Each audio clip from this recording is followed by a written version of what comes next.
맡은 죄짐을 주님께 맡기며 살아가는 귀한 한 주간 되시기를 바랍니다. 네, 오늘 말씀의 제목을 반사 이렇게 했습니다.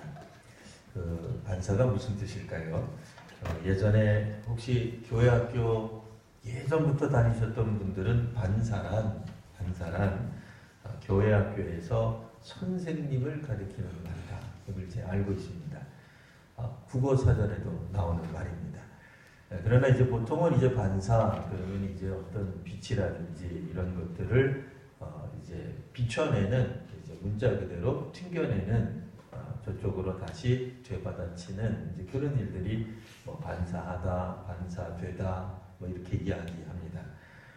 혹 우리 어렸을 때 우리 성도님들이 친구들하고 이야기를 하다가 갑자기 뜬금없이 옆에 있는 친구가 엉뚱한 얘기를 막 해댑니다. 저보고 좀 나쁜 일이 벌어져라 이러고 악담을 하네요.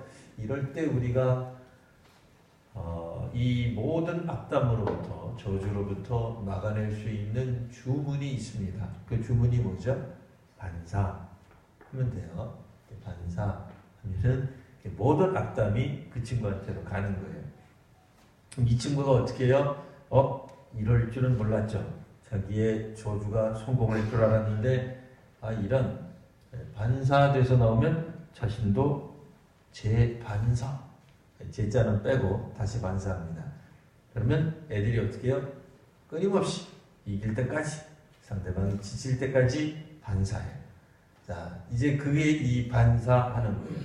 이런 저주나 혹은 어떤 그런 주문 같은 이제 나쁜 주문이죠. 이게 반사하는 게 과연 성경에 있느냐? 있습니다. 오늘 우리가 읽은 성경에 보시면 반사를 하나님께 간구하는 기도의 내용이 나옵니다. 오늘 그래서 이 반사되는 것 한번 살펴보려고 합니다. 물론 반사하는 게 성경적 가치관을 가지고 만든 어린아이들이 하는 얘기는 아닙니다만 그래도 성경에도 이런 반사의 원리 혹은 반사의 기도라는 것이 나옵니다. 오늘 시편 140편은 우리 성경에 나오듯이 다윗에 관한 이야기 이렇게 이제 되어 있습니다. 다윗이 시편을 쓴 것으로 되어 있는데 다윗이 수많은 역경 이런 거 겪은 거 우리 잘 알고 있습니다. 오늘 1절 보시면 악인이 나타납니다. 다윗에게도 악인이 있었고 이 악인은 또한 포악한 자라고도 묘사가 되고 있습니다. 포악한 자, 다른 성경에는 폭력을 휘두르는 자 이렇게 되어 있습니다. 우리는 보통 폭력 그러면 물리적 폭력 이렇게 생각합니다. 자, 그런데 오늘 여기서 나오는 악인들이 사용하는 폭력, 포악은 2절 마음속으로 악을 꾀하고 싸우기 위해 매일 모이고 3절 뱀같이 혀를 날카롭게 하고 그 입술 안에는 독사의 독이 있는 이런 폭력이에요. 그러니까 여기서 말하는 포악, 폭력은 다름 아니라 언어적 폭력이다 이렇게 말할 수 있습니다. 말로써 폭력을 행하는 겁니다. 근데 이 말로써 하는 폭력이 얼마나 강력했는지 3절에 보시면 뱀처럼 그 혀를 날카롭게 합니다. 아마 뱀의 혀가 날카롭게 되어 있는 그 모습 보면 좀 우리가 깜짝 놀라죠? 그런 것처럼 뱀의 혀, 뱀의 입술, 뱀에서 나오는 독사의 독이라고 생각하는 거예요. 그러니까 말을 들어도 사람들이 독사의 독에 물린 것처럼, 독사에게 물린 것처럼, 그래서 독이 주입이 돼서 말이 주입이 되는 거예요. 그의 주소리, 그러니까 스펠이죠. 용어로 말하면 문자, 글자들이 이제 새겨져서 주문이라는 뜻도 돼요. 스펠이라고 하는 영어 단어가요. 근데 이 말들이 입술의 말들이 독처럼 퍼져서 마비 증상이 일어나게 되는 겁니다. 오늘 이 나타나는 악인들은 다른 어떤 것을 하는 것이 아니에요. 그러니까 문자 그대로 칼, 총, 표창 이런 걸 준비하는 게 아니라 말로써 전쟁을 준비합니다. 2절에 보시면 마음에서 나오는 악을 꾀합니다. 싸우기 위해서 게다가 이들은 매일같이 모입니다. 사실 악인들은 혼자 있을 때는 악을 별로 도모하지 못합니다. 혼자 있을 때는 아마도 여기서 보시면 속으로 악을 계획을 하는 거예요. 근데 악을 계획한다는 게 다른 게 아니에요. 무슨 말 해야지 계획하는 거예요. 폭력을 휘둘러야지가 아니라 어떤 상황에서는 어떤 말을 해야지라고 생각하는 겁니다. 현대에 있어서도 여전히 우리들은 말을 가지고 심지어는 정치에 사용하기도 합니다. 좋은 의미에서 많은 사람들의 뜻이라고 하는 백성들의 뜻이라고 하는 여론 자체는 나쁜 게 아니죠. 근데 문제는 만약 우리가 여론을 조작할 수 있다면, 여론을 호도할 수 있다면 많은 사람들이 이야기하는 겁니다 라고 이야기하면서 힘을 발휘할 수 있는 거죠. 상대방을 공격할 수 있는 겁니다. 오늘날 같은 경우에는 심지어는 말을 가지고 사람들을 독사의 독처럼 마비시키고 궁극적으로는 그를 죽이기도 합니다. 이를테면 댓글을 통해서도 얼마든지 우리는 사람들을 죽이거나 고통스럽게 하거나 질병에 걸리게 할 수도 있습니다. 우리 이제 보시면 연예인들 혹은 유명인들, 셀럽들, 그들이 갑자기 공황장애에 걸리고 어디 나다니질 못하게 하고 겁을 내고 심리 치료를 받는 이유 중에 하나가 뭐예요? 주변 사람들이 하는 말들 때문이에요. 만약 그 말하는 사람들이 떳떳하게 자기 자신을 드러내고 말할 수 있다면, 소위 말하는 언론, 실명제를 할 수만 있다면 그런 문제들이 대부분 사라질 수도 있을 거예요. 일전에도 어떤 연예인이 자기를 좀 심하게 비난하는 악플러들을, 그러니까 댓글을 아주 악하게 독한 말을 하는 사람들을 집어가지고 했더니 세상에 초등학생도 있네요. 도대체 이 초등학생이 이 연예인하고 무슨 억하심정이 있을까요? 자기보다도 한참 더 나이가 많은 자기 누나뻘, 언니뻘, 혹은 자기 부모뻘 되는 그 사람들에게 무슨 원한이 있겠어? 자기가 살아봐야 몇 년을 살았다고, 그 연예인 때문에 자기가 무슨 상처를 받았다고 그렇게 독한 글을 써내는지 몰라요. 대놓고 얘기하죠. 너 살아서 뭐하냐? 죽어라. 죽었으면 좋겠다. 너 낳은 부모는 괜찮냐? 이런 말들 막 서슴없이 해요. 너 때문에 나는 내 인생이 망가졌다. 그런 얘기들을 막 해버려요. 그리고는 자기가 숨어있기 때문에 누가 했는지 모르는 거예요. 나중에는 이런 것들이 여론이 되고 많은 사람들이 댓글이 달리고 잘했어요, 칭찬합니다, 옳습니다, 동의합니다, 이런 것들이 올라가면 이 말을 들은 정작 그 사람은 말 때문에 상처를 받고 심지어는 목숨을 잃는 경우도 있다. 그런 얘기예요. 오늘 다윗이 생각하는 악인, 다윗이 생각하는 폭력을 휘두르는 사람은 누구냐? 전쟁하는 사람이 아니에요. 압살롬 같은 사람이 아니에요. 사울 같은 사람이 아니고 블레셋의 골리앗 같은 사람이 아니에요. 다윗에게도 가장 힘든 적들이 있었는데, 물론 수많은 적들, 수많은 인생의 역경들이 있었겠지만 그 중에 하나, 말로 공격하는 사람들이 숨어서 대놓고 하지 못하고 여론을 형성하고 말을 만들고 말로써 사람들을 공경에 빠뜨리게 하는 사람들, 그들이 마음속으로 뭘 한다고요? 악을 꾀하는 거예요. 그러니 그들이 입을 열면 독사의 독처럼 듣는 사람이 상처를 받는 거예요. 이건 굉장한 거죠. 이 3절 하반절 보시면 가로 열고 셀라 가로 닫고 되어 있어요. 학자들 의견에 따르면 이거는 이제 음악 용어로도 합니다. 이를테면은 이때 장엄하게 하고 잠깐 쉬는 거예요. 침묵하는 거예요. 우리도 앞에 이야기, 기도문, 아까도 우리 권사님 기도하실 때 몇몇 분들이 아멘 이렇게 했어요. 맨 마지막에 다 아멘 했습니다만, 아멘이라고 하는 말은 앞에 문장, 앞에 말을 받아서 나도 동의합니다, 그렇게 되기를 바랍니다 라는 뜻의 의미예요. 근데 이제 이 일종의 이제 우리도 드라마 대본 같은 데 보면은 이제 지문 같은 게 나옵니다. 예를 들면 열정적으로 어떤 배우가 대사를 치고 나서 맨 마지막에 열정적으로, 그건 웃기잖아요. 그 열정적으로는 읽는 게 아니고 그냥 지문으로 자기가 그렇게 하는 거예요. 이 셀라라고 하는 말을 우리가 할 때는 물론 영원히라고 하는 뜻도 있긴 합니다만 그건 이제 경우에 따라서고요. 보통 셀라, 오늘 본문 같은 데 셀라 그러면은 여운을 두고 앞에 문장을 묵상하도록 되어 있는 거예요. 그러니까 앞에 문장이 뭐예요? 뱀같이 그 혀를 날카롭게 합니다. 악인들이 있습니다. 그의 입술 아래는 독사의 독이 있습니다. 가로 열고 가로 닫고 셀라 침묵하며 앞에 문장 기억하기, 묵상하기 이런 뜻이란 말이에요. 그러니까 읽을 때 좀 더 2절, 1, 2, 3절은 조금 더 일종의 말하면 조금 더 천천히 장엄하게 읽고 한 박자 쉬고 4절이 들어가는 거예요. 평상시에는 바로 4절이 나왔다면 뭐 2박자 쉬고 4절을 하는 거예요. 잠깐 쉬면서 앞에 구절을 잠시 우리 묵상하는 거예요. 그러니까 이 셀라라고 하는 앞에 뭐가 있었다고요? 네, 다윗이 악인들 때문에 고통을 받고 있는데 그 악인이 어떤 사람이냐? 폭력을 휘두르는 사람이에요. 그러니까 이가 어떤 상황인지 몰라요. 폭력을 휘두르는 사람이 도대체 발을 밟혀서 화가 났는지, 우리 집 앞에 주차를 잘못해서 그 사람이 화가 났는지, 아니면 우리 아이가 막 뛰다가 보니까 우리 아랫집에서 층간 소음 때문에 열이 받았는지 도대체 뭔지는 모르겠어요. 자기 나름대로는 이유가 있죠. 없다는 뜻이 아니에요. 무조건 온통 인간이 나면서부터 악으로 충만하다 그런 뜻은 아니에요. 근데 그 사람이 갑자기 악인이 되는 거죠. 이런 측면에서 보면 뭐 전략 투수를 뭐 블레셋 사람이 했겠어요? 모압 사람들이 했겠어요?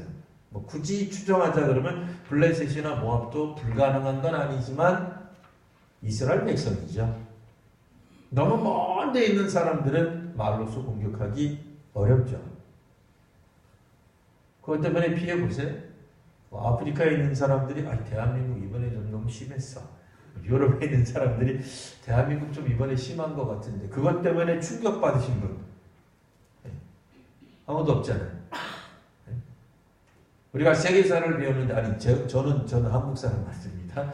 뭐 갑자기 남미에 있는 어떤 사람들이 일본 계통의 어떤 분이 남미에서 대통령 한 적도 있거든요. 그러니까 어떤 나라라고 그냥 추정만 하시면 돼요. 그러니까 그 나라 사람들이 왜 대한민국 사람들은 동해를 왜 동해라 그러지? 일본해라고 안 하고 왜 독도라 그러지? 다케시메라고 안 하고 왜냐면 대통령이 일본계였으니까 뭐 그렇게 할 수 있잖아요. 그런다고 해서 우리가 앞으로 그 남미 그 뭐뭐 나라하고는 절대로 무역도 하지 말고 놀러도 가지 말고 상품도 사지 말고 그러겠냐고 우리가 막 상처가 돼가지고 막 위협을 느껴서 안 하잖아요. 이 옆에 있는 사람이에요. 이거는 먼 데 있는 사람 가지고는 이런 일이 잘 안 일어나요. 물론 아까도 말씀드렸듯이 먼 데 있는 사람들이 해도 영향을 끼칠 수 있어요. 아주 없다는 건 아닙니다. 뭐 이를테면은 387 근처에서 북한이 뭐 지금은 대북 대남 방송 안 합니다만 뭐 하게 되면은 거기서 뭐 자꾸 듣다가 보면은 우리도 그런가 보다 그럴 수 있겠지만 보통 말이라고 하는 건 가까이 들리는 거예요. 먼 데 사는 소리는 안 들려요. 가까이 해야 들리는 거예요. 그러니까 이 말하는 이 악인 포악한 자가 그러니까 이방인이고 암몬 사람 아모리 족속 가나안 족속 그렇게 생각하면은 조금 너무 거리감이 있어요. 그게 좀 이상한 거예요. 그거보다는 조금 더 가까운 곳에 있는 사람이라고 생각하시면 됩니다. 근데 문제는 그들의 입에 뭐가 있느냐? 이들은 노상국리를 하는 거예요. 어떻게 하면 효과적으로 투쟁할 수 있을까? 우리의 문장이나 말을 통해서 다른 사람들을 거꾸로 때리거나 나의 어떤 의견을 피력할 수 있을까? 근데 문제는 이게 굉장히 독하게 이야기하는 거예요. 다른 사람의 사지를 움직이지 못하게 만드는 마비시키고 결국은 죽게 만드는 영향력이 있는 거예요. 악인들이 이걸 알고 있는지 모르고 있는지는 중요한 게 아니에요. 그런 말들을 다윗이 경험하고 있다. 이게 이제 중요한 겁니다. 자, 그 다음에 쭉 넘어가 4절 보시면 하나님 나를 지켜주십시오. 악인의 손에 빠지지 않게 해주십시오. 손에 빠진다는 건 뭐예요? 악인의 말하는 것에 휘둘리는 거예요. 말의 저주 속에 감금당하는 거예요. 저주에 빠져서 헤어나지 못하는 걸 말하는 거예요. 누가 아침에 일어나서 너 화장이 왜 그래? 너 머리가 왜 그 모양이야? 어저께 무슨 일 있었어? 그럼 사람들이 막 정신이 하나도 없어져요. 심리나 상담학을 공부하다가 보면은 뭐 그런 이제 우스개 비슷한 실제로 그런 얘기가 나와요. 중세 이제 유럽 지역에서 이 페스트라고 하는 약한 병이 있었어요. 전염병이에요. 그래서 하루는 현자가 만나서 이 페스트를 심하게 꾸짖었습니다. 너는 도대체 어떻게 된 병이 이렇게 많은 사람들을 죽이고 다니느냐. 그러니까 이제 그 친구가 하는 말, 제가 안 죽였어요. 그러면 어떻게 많은 사람들이 죽었다는 거냐? 질에 겁을 먹고 죽었어요. 실제로 이 병의 역할을 안 했는데 옆 동네에서 병 났다 막 이 동네에서 막 난리 나는 거예요. 그래서 질에 자기들끼리 죽는 거. 이제 우리 죽었어. 우리 이제 희망이 없어.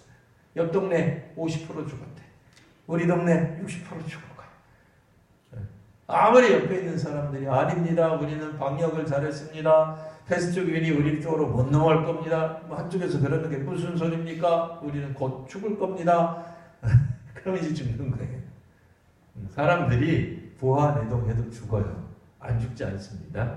이 말이라고 하는 게 어떤 면에서 보면 마음에서 마음으로 전달되는 이야기예요. 그렇죠? 마음이 마음을 때리는 거예요. 근데 이게 상당히 효과가 있어요? 없는 것 같은데 있어요. 우리는 뭐 아프다고 고함을 지르는 건데 문제는 우리의 저주가 때로는 용하게도 다른 사람의 마음을 흔들어 버리기도 하더라 그 얘기예요. 자, 그래서 이런 일들이 좀 있습니다. 이야기하고는 5절 보시면 교만한 자가 이렇게 나옵니다. 그러니까 우리가 생각할 때 악인이 왜 교만할까? 역시 악인은 교만해. 이렇게 생각하실 수도 있습니다만 폭력을 언어 폭력 휘두르는 사람들 치고 교만하지 않은 사람들이 없어요. 언어 폭력을 잘하는 사람들일수록 굉장히 교만해요. 그들 스스로 자신들의 꾀가 자신들의 입장, 말이 성공했다고 여기기 때문에 그래요. 왜냐하면 투쟁의 방법으로 언어를 택했기 때문에 그렇습니다. 자, 그래서 5절에 보시면 교만한 자가 나를 해하려고 올무와 줄 놓고 함정을 두었습니다 하고 셀라 하고 나와요. 이거 우리 잠시 이제 묵상하는 거죠. 내 인생에도 이런 것들이 있는데 함정을 파기도 해요. 어떤 이야기를 함으로써 그 이야기가 이제 뭐 당장은 아니어도 수일, 수개월, 수년에 걸쳐서 마치 뭐 되돌아오는 메아리처럼 어느 순간 후폭풍이 일어날 것을 기대하고 말하는 그런 사람들도 있는 거예요. 함정을 파놓는 거예요. 이야기를 하면서 어떤 사람이 그 이야기를 딱 물기 시작하면 끊임없이 끌고 내려가는 물귀신이 될 수도 있는 거예요. 이게 아주 어려워요. 이 말로 공격하는 사람들은 쉽지 않아요. 남의 말을 듣고는 가만히 듣고 있다가 옳았구나, 너 잘못했지 하고는 그 말을 끄집어서 편집도 가능한 거예요. 그러니 말로 공격하는 사람, 이들은 마음으로 악을 꾀하고 있기 때문에 싸우려고 매일 모여서 궁리하고 있기 때문에 쉽지 않은데 이런 일을 다윗이 당했는데, 물론 이거는 다윗만 한 게 아니죠. 이 같은 시편을, 이 시편을 읽으면서 같은 처지에 있는 사람들이 그래 맞아, 우리도 그래, 나도 그래, 뭐 우리 교회도 그래, 한국 교회도 그래, 뭐 보수면 우리 보수가 그래, 진보면 우리 진보가 그래, 뭐 그렇게 얘기하겠죠. TV를 보면서 이번에 이상해, KBS가 이번에는 저쪽으로 갔나봐, 그랬다가 또 다음에는 저쪽으로 갔나봐, 진보 신문이 이번에는 저쪽으로 갔나봐, 이쪽으로 갔나봐, 이야기할 수 있는 거예요. 왜냐면 말이 오늘날 우리들이 말하는 가짜 뉴스도 여기에 얼마든지 해당할 수 있기 때문에 그렇습니다. 가짜 뉴스도 힘이 있어요. 가짜이기 때문에 힘이 없는 게 아니라 진실을 드러내면 그만이다, 그렇지 않습니다. 가짜 뉴스에 노출된 사람들도 상당 부분 데미지를 받기 때문에 그렇습니다. 철저하게 우리가 무장하고 현실 요법을 통해서 이게 진리야, 진실이야, 팩스 계속 학습하고 무장하지 않는 한 우리도 상당히 충격을 받아 휘청거려요. 그것 때문에 죽지는 않아도 휘청거리는 건 맞아요. 때린데 또 때리고 자꾸 반복해서 나오면 결국에는 없는 것도 있는 것처럼 보이고 의심할 수밖에 없다. 그런 얘기입니다.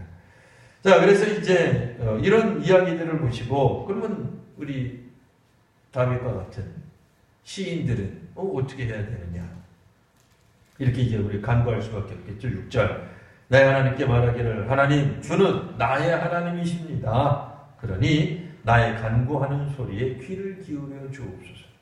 적어도 우리가 하는 이 말들, 스펠들, 언어들, 대화들 뭐 이런 것들은 적어도 하나님이 들으셔서 응답할 만한 얘기입니다. 이렇게 얘기를 하는 거예요. 이게 저주가 아닌 거죠. 자, 이게 뭘까요? 7절 내 구원의 능력이신 주 여호와여 전쟁의 날에 주께서 내 머리를 가려주셨습니다. 과거에 전쟁에서 나를 구해주셨습니다. 그 경험이 있는 거예요. 그러니 하나님 지금도 나를 도와주세요. 그러니까 뭐 이때는 뭐 총이 없었습니다만 화살과 칼이 난무하는 피가 난무하는 그런 백병전 같은 전초에서 문자 그대로 이건 진짜로 물리적으로 싸우는 거예요. 그 전쟁에서도 하나님 나를 구해 주셨는데 이 언어적 폭력, 이 정신적 폭력으로부터 나를 구해 주실 분은 그때와 똑같이 하나님 한 분뿐입니다. 얘기를 합니다. 그러면서 8절 여호와여 악인의 소원을 허락하지 마시며 그의 악한 꾀를 이루지 못하게 하소서. 그들이 스스로 높일까 합니다. 그들이 이제 이겼다, 승리했다. 승리한 사람들이 교만해지. 뭐 승리가 곧 교만을 말하는 건 아닌데요. 으쓱해지죠, 우쭐해지죠. 뭐 자기 인생에 있어서 승률이 하나가 더 높아지죠. 그러면 그럴수록 그 자신은 그 방법을 확신을 갖게 될 것입니다. 자, 이럴 때에 우리가 어떻게 이 고난을 이겨낼 수 있을까? 정답이 나옵니다. 8절 하반절에도 셀라 하고 나왔으니까 하나님 그들을 막아주시옵소서 하고 잠깐 침묵한 다음에 그 다음에 시인이 하는 이야기에 우리는 조금 더 귀를 기울이게 되죠. 물론 내용적으로는 앞에 거를 묵상했습니다만 그 다음에 무슨 반전이 있을까? 그럼 우리는 어떻게 과연 기도할 수 있을까? 하는 측면에서 9절이 중요합니다. 자, 9절을 한번 같이 읽어보도록 하겠습니다. 시작. 나를 애워싸는 자들이 그들의 머리를 들 때에 그들의 입술의 재난이 그들을 덮게 하소서. 아멘.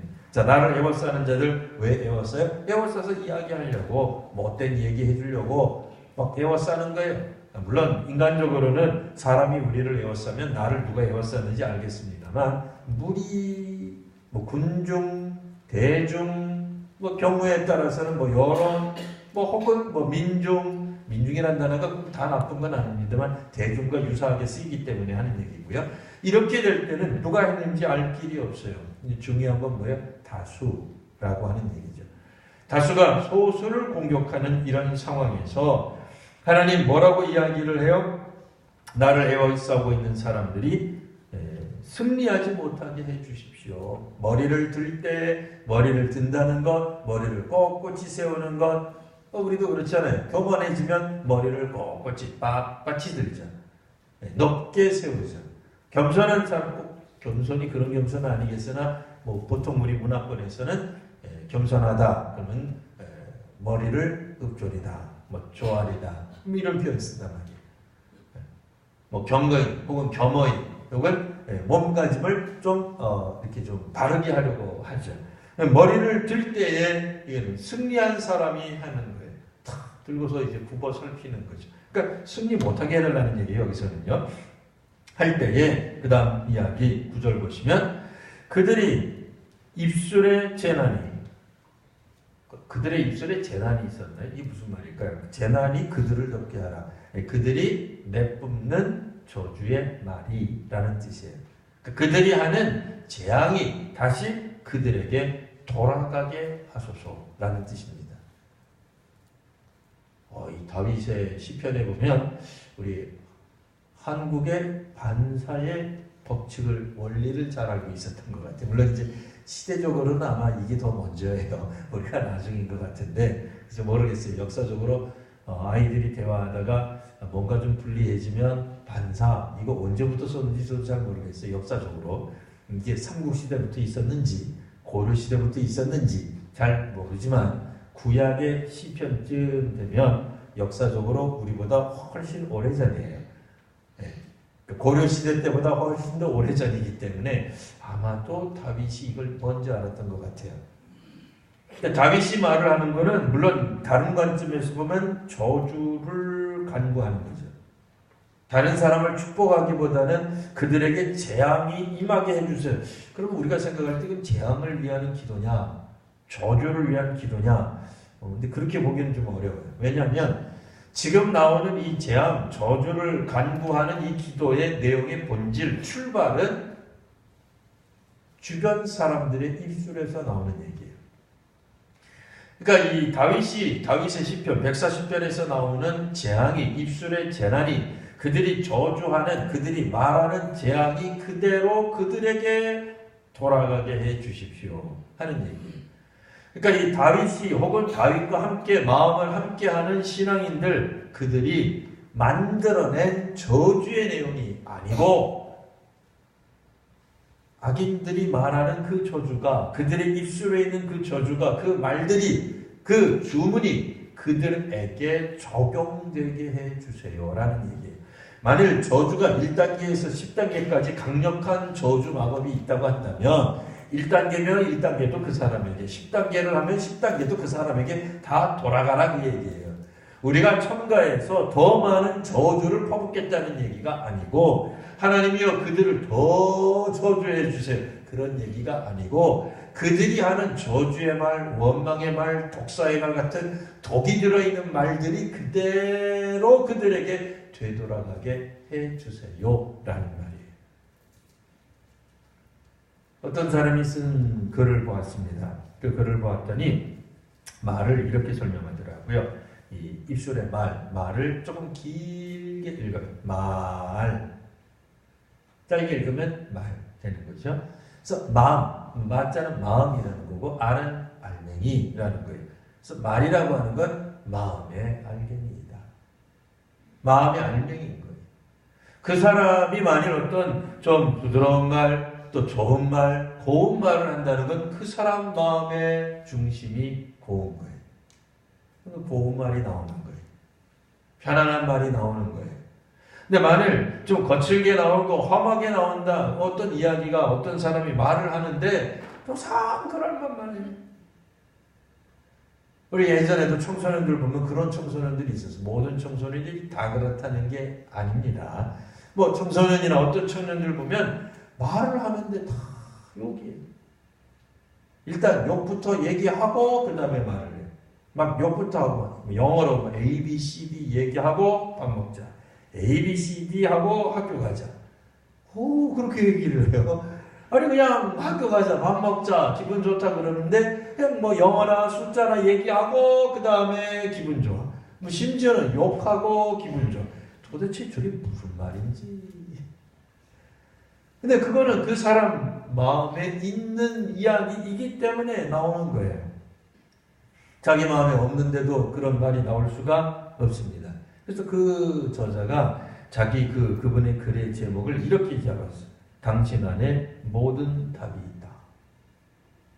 이렇게 제목을 잡은 거예요. 다른 사람에게 답이 있는 게 아니에요. 당신 안에 모든 답이 있다. 그러니까 왜 그렇게 내가 반응하는지,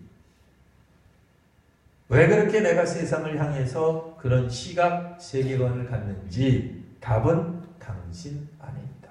이렇게 되어 있습니다. 요즘은 이제 저희가 많이 강조 못했는데 우리 교회에서는 모든 성도님들, 우리 교회 출석하시는 성도님들이라면 다일 공동체에 가서 5일 동안 훈련을 받도록 하는 그런 추천하고 약간의 재정 지원을 하는 그런 게 있습니다.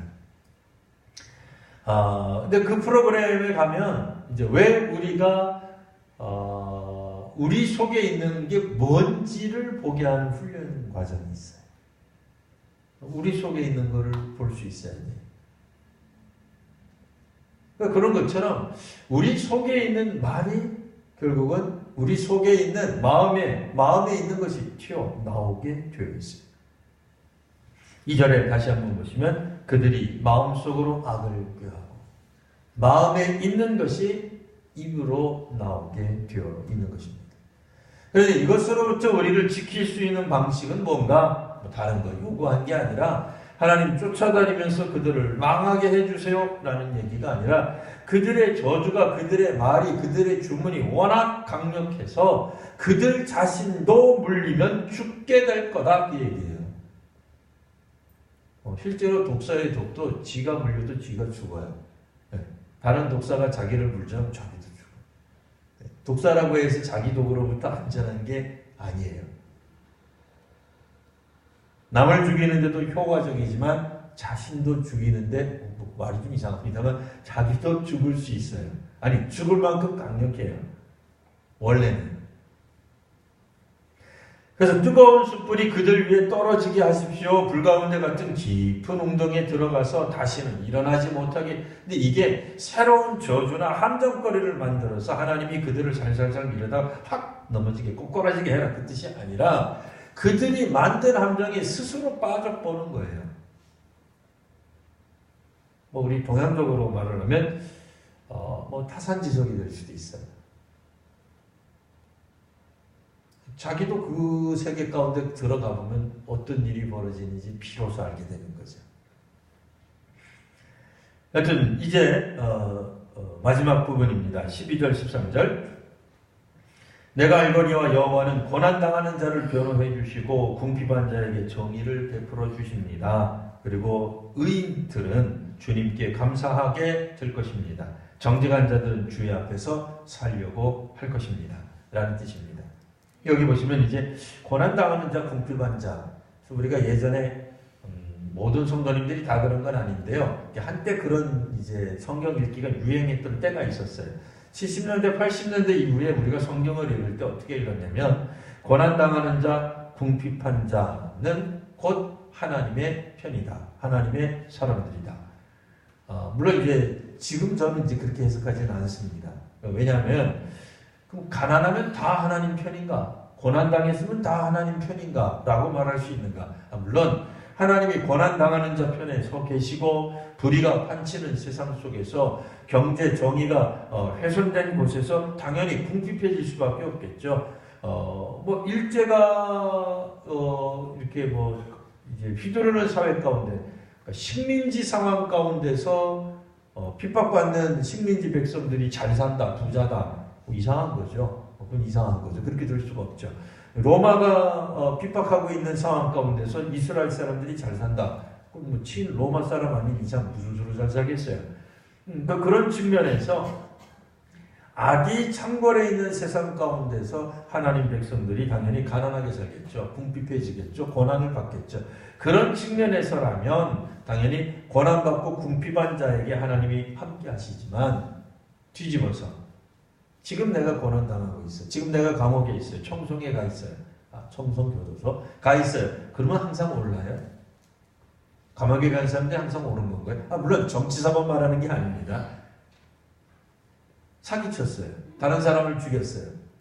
그러니까 자기는 감옥에 가 있어요. 그러니까 나는 고난받는 사람이니까 옳다. 그렇게 말하면 이상하잖아요. 게을렀어요. 실력도 없어요. 능력도 없어요. 뭐 이래저래 물론 여러 가지 뭐 상황 가운데서 도저히 돈을 벌 수 없는 뭐 그것이 개인의 문제이든 뭐 구조적 악의 문제이든 가난해요. 가난하면 무조건 하나님 편인가요? 꼭 그렇진 않잖아요. 뭐 이 지금 말하는 기준이 절대적 기준이 될 수도 없고 되어서도 안 됩니다만 학교에서 1에서 만약 60명이라고 해보세요. 공부를 시험을 봤는데 1등한 사람이 있어요. 10% 안에 드는 사람이 있고 60등한 사람이 있어요. 그러니까 반드시 이게 정의로운 것만은 아닙니다만 너 사람 공부해도 60등, 뭐 해도 뭐 59등. 그러면 그 사람들은 하나님 편에 있나요? 그런 건 아니죠. 자기가 게으른 거. 그러니까 다시 말씀드리면 공부가 모든 인생을 잣대 그런 건 아니에요. 절대로 아니지만 무조건 기준점에서 낮다고 해서 항상 오는 거. 그렇게 말할 수는 없잖아요. 여기서 말하는 궁핍하다고 하는 것은 뭐예요? 상대적인 거예요. 그러니까 어떤 상황과 환경 속에서 궁핍을 말하는데 그 궁핍한 사람, 고난당하는 사람들이 만일 우리가 그렇다 손 치더라도 조금 전에 70년대, 80년대에 해석했던 그 성서 해석을 따른다 할지라도 만일 옳다고 하더라도 하나님이 함께 하심을 경험했다면 어떤 현상이 벌어져야 돼요? 13절 하나님의 이름을 감사하는 사람 그리고 하나님 앞에서 살겠다고 헌신하는 사람의 모습이 될 것이다 하는 거예요. 가난한 사람들이 구제받는다고 해서 다 하나님 믿습니까? 그러면 예수님이 구제했을 때 오병이어 사건 때 모든 사람들이 하나님 백성 되고 사도 되고 주의 제자 되었을 거예요. 그렇게 되지 않아요.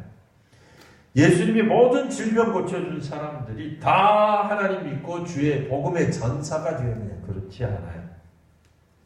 심지어는 뭐 예수님이 선포하고 복음을 증거하고 성경 공부하고 같이 밥 먹어도 예수님 죽이려고 작당하고 몰려드는 사람도 있는데 뭐 놀라운 일이 아니죠.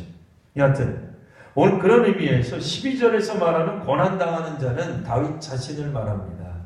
그것이 뭐 경제적이든 마음이든 궁핍하다고 말하는 것도 다윗 혹은 다윗과 마음을 같이 하는 사람들입니다. 자, 그 사람들을 조금 더 분명하게 말을 하는 것은 13절 하나님이 고난 가운데서 우리를 헤쳐주시고 막아주시고 우리와 함께 동행하신다면 그걸 체험했다면 오늘 우리로 말하는 거예요. 세례를 받았다면 이렇게 말할 수 있죠. 하나님 은혜 가운데 살아간다면 은혜를 체험했다면 하나님 은혜는 우리를 둘러싼 악일들이 다 없어진 상태를 말하는 게 아니에요. 자기의 입술을 열어 하나님께 간구하는 그 사람이 의인이에요. 하나님 지금 내가 고통받고 있습니다 라고 하나님께 호소하는 사람이 정직한 사람인 거예요. 성경을 해석하실 때 어디 두고 보자. 하나님이 나한테 은혜를 베푸나 안 베푸나 그런 건 안 돼요. 그러시면 안 됩니다. 그걸 말하는 게 아니에요. 기본적으로 하나님 앞에 정직해 있는 거예요. 의인으로 있는 거예요. 여기서 있는 말하는 것이 100% 정직하다. 100% 죄와는 거리고 그 뜻이 아니에요. 하나님 앞에서 지금 내가 고난받고 있습니다라고 호소하는 사람이에요. 다윗이라고 해서 인생에 오점이 없었겠어요?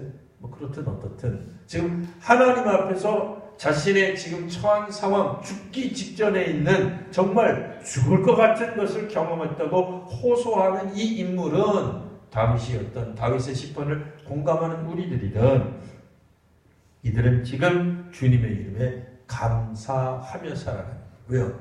하나님이 우리의 기도를 들어주사 반드시 이루실 줄을 믿기. 뭐야? 반사가 일어날 줄 믿기 때문에 그러는 거예요. 철저하게 신앙적인 고백인 거예요. 하나님의 역사를 전적으로 믿고 맡기기 때문에 이 기도가 가능합니다. 내가 기도하였더니 과연 하나님이 이렇소이다. 하나님이 내 기도를 응답해 주셔서 이제 감사하며 살며 주 앞에서 살겠습니다가 아니고 그게 아니에요. 그게 아니고 지금 여전히 나는 고통당하고 있습니다. 어찌나 내 주변에서 말을 험하게 하는지 그 말 때문에 내가 이제 죽겠습니다. 그들은 아예 대놓고 고의적으로 계획적으로 나를 없애려고 죽이려고 작정해서 달려드는 사람인데 나는 지금 하나님께 감사하러 갑니다. 주 앞에서 살려 합니다. 하는 얘기예요. 오늘 우리가 이거 어떻게 극복하면 좋을까요? 일전에도 말씀드린 바가 있는데요. 다른 사람을 축복하세요. 원수를 사랑하세요. 근데 원수가 진짜 원수예요.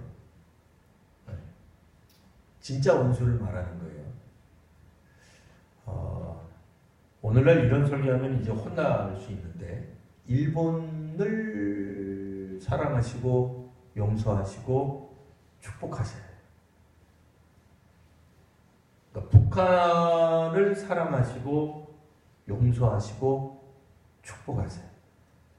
만일 70년대, 80년대 그 교육받으신 분들이라면 미국을 사랑하시고 용서하시고 축복하세요. 이렇게 말하는 것 같은 거예요. 정치적으로 우리는 사실 쉽지 않잖아요. 이거는 뭐 용서하기 얼마나 어려워요. 주권을 짓밟고 빼앗고 민족의 통일을 회방한 것들 이렇게 되잖아요. 근데 신앙 가운데서는 그들을 용서해야 돼. 사랑해야 돼. 축복하는 말을 해야 돼.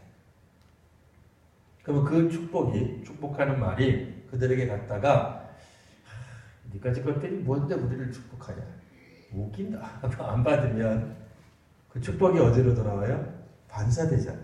우리한테 돌아오는 거예요. 또 이 말을 또 오해해가지고 축복 받으려고 축복하라 그런 얘기가 아니에요.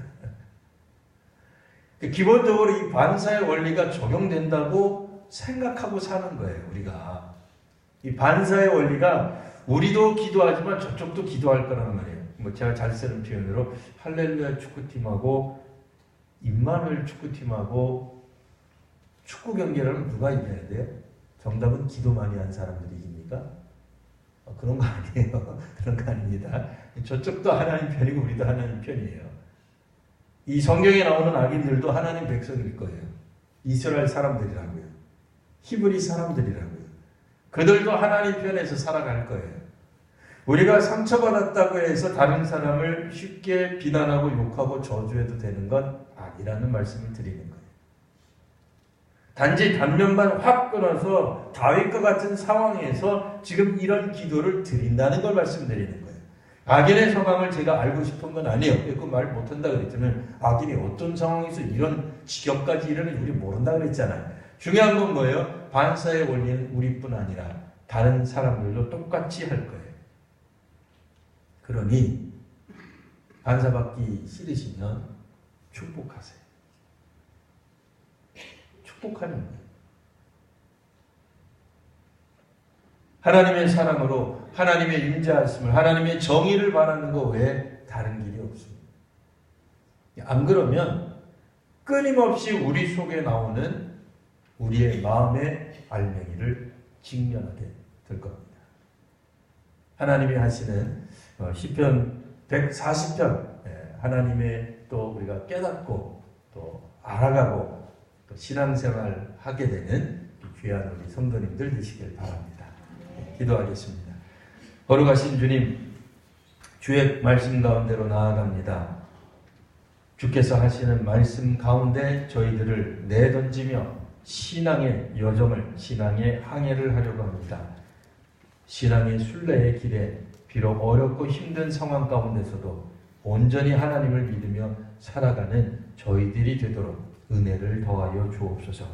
거룩하신 우리 구주 예수님 이름으로 기도드리옵나이다. 아멘.